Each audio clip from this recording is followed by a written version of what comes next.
The night the porch light spilled across the cracked step, I thought I had done the simplest, clearest thing in the world. I had opened a door. When my mother died, she left me a small house on a quiet street. It was the kind of place that held ordinary things: an old calendar stuck in the pantry, a rose bush that struggled every spring, a dent in the banister from the time Henry learned to carry a suitcase. My husband and I turned it into a rental. It was paid off. The rent paid the taxes, the insurance, the repairs, and gave us a little breathing room.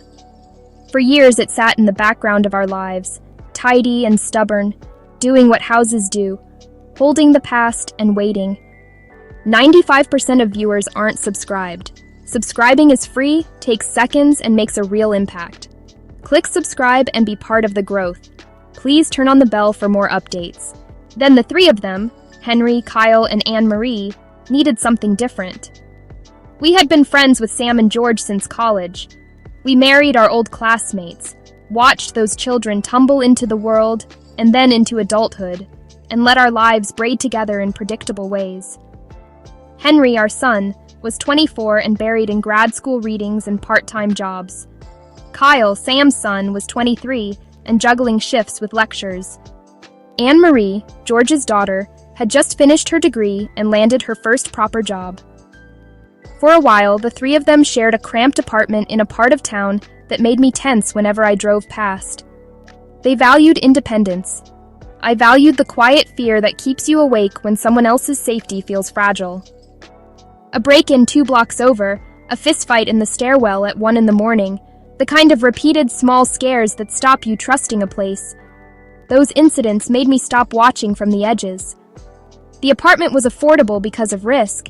I kept picturing my kids at a window, too afraid to call for help. One cold evening, my husband and I sat at our kitchen table and tried to name the calculus of what we would do. "Offer them the house," I said. "No rent," he added. "They'll split utilities. We'll have a lease. We'll set aside money for damages." It felt like a clear ledger. Safety for them, a little extra work for us, and no profit. It felt like mercy with structure. So I offered it. I walked through the rooms, pictured them setting up a couch, thought of the rose bush in spring, and sent the message. I did not call George first. In my head, the facts stacked cleanly. The kids were adults. The house was mine. It was paid off. I imagined a practical solution to a pressing worry. Sam and his wife were instantly relieved. Henry texted, then sat in my kitchen with cheeks flushed and said, "We can't believe this." Anne-Marie cried in the doorway when she looked at the little garden and said, "It feels like home." Then George called. He sounded like a father who had rehearsed disappointment. "I wanted her to pay rent," he said. "If she pays rent, she learns responsibility. I wanted to teach her that." His words landed like a stone I had not noticed in my shoe. For him, rent was not merely a transaction, it was a daily lesson plan. Charging rent meant teaching sacrifice and budgeting and consequence. By offering the house without rent, he said, I had removed an important lesson. I tried to explain the safeguards. There would be a lease. They would split utilities. Guests could not stay long without unanimous consent. Missed payments would count as a breach that could lead to eviction. I had earmarked a repair fund. We had insurance. This was not indulgence. It was a scaffold designed to let them practice adulthood in a safer place. He heard one phrase, "No rent," and the world tilted. What followed was not a shouting match, but a slow, stubborn cooling. Hugs grew more formal. Dinner conversations shortened. Invitations started to be accepted with a hesitancy that felt new and brittle. Sam tried to mediate. My husband said we should have called George as a courtesy. He wasn't against the plan, only the omission. I understood his point. Friendships that last decades accumulate small rituals of respect and consultation. I also understood the urgency of a small house and 3 young people living in a place where screaming in the stairwell was a nightly possibility. Inside the house, life proved messy and honest. They made mistakes, the kind that teach. Kyle left a pile of dishes one weekend that became a neighborhood scent. Henry missed a utility due date. Anne-Marie threw a birthday party that got out of hand, and a window ended up broken. Each incident required a straightforward response: repair, talk, restitution. The lease became a tool we used rather than a paper for show. We reminded them when bills were late, mediated when chores fell into dispute, and enforced consequences equitably when they were needed.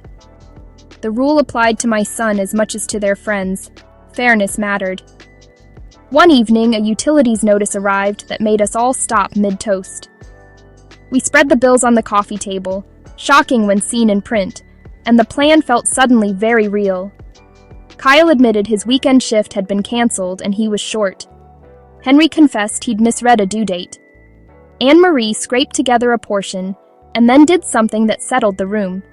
She proposed a rotating payment schedule and volunteered to set up an online shared account so no one could forget again. We sat for an hour sorting expense categories and assigning dates. It was clumsy and awkward and intensely adult. It was also honest. After that night, they stopped avoiding the bills and started owning them.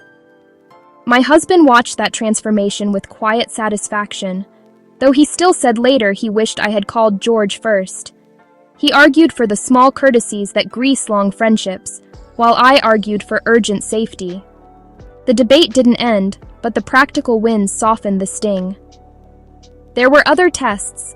When the boiler failed in January and the repair cost more than their usual monthly utilities, there was a panic call at dinner time. They rang me, voices tight with apologies. We agreed they would cover the excess over 2 months, and I arranged a trusted plumber. The mechanic taught Kyle how to bleed a radiator. Kyle later tightened a valve himself and, with a small proud grin, explained to Henry what he had done.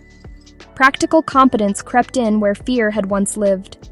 When the window crashed after the misjudged birthday, they organized a cleanup and raised money for the repair. I matched what they gathered and used the moment to remind them what it means to take responsibility in a neighborhood that will notice and remember.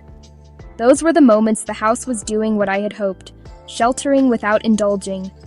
Anne-Marie surprised me most. She downloaded a budgeting app, started tracking expenses, and began texting color-coded spreadsheets. She compared phone plans, negotiated a rota at work, and set aside a small emergency fund. She called me once, voice bright with a new kind of confidence, to ask whether refinancing a part of her student loan made sense. She wrote, "I can breathe here," under a photograph of the rose bush she'd potted. Those short messages settled my second-guessing more effectively than any lecture could.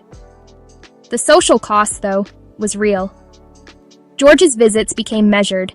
He would come by with casseroles and stand in the doorway longer than seemed natural, watching them argue about dishes and then make up over coffee. That distance was the price of my omission.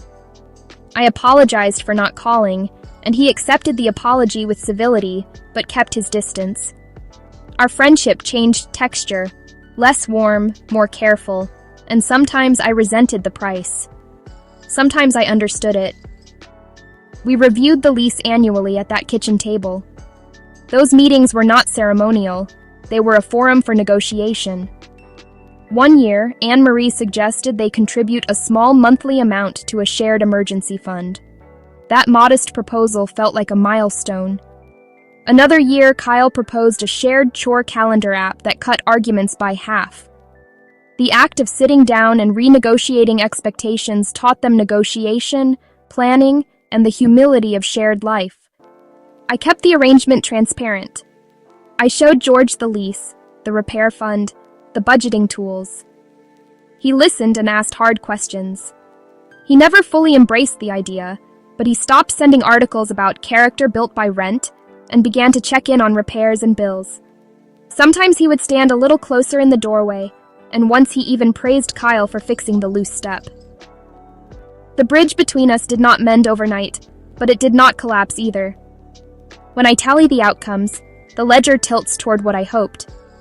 Henry is learning to balance school and work, Kyle is gaining practical household skills, Anne-Marie is learning to prioritize savings without the constant fear of street-level danger. I kept them safe and held them accountable. I learned that kindness often requires repair work on relationships, and that courtesy is a small, powerful currency I should not overlook. If I could do one thing differently, it would be small and human. I would make the phone call to George before I offered the house. Courtesy is free, and its cost is nothing compared to the ease it buys in a decades-long friendship. But as for opening the door, I would do that again. Because seeing them move through the quiet rooms that once belonged to my mother with more confidence than they carried into that old apartment is a clear answer to whatever regret tugs at me. Sometimes doing the right thing means negotiating the cost to human relationships afterward. I would make the call next time. I would still open the door. Thanks for watching Story Frame. Don't forget to like, subscribe, and turn on the bell for more updates. See you in the next video.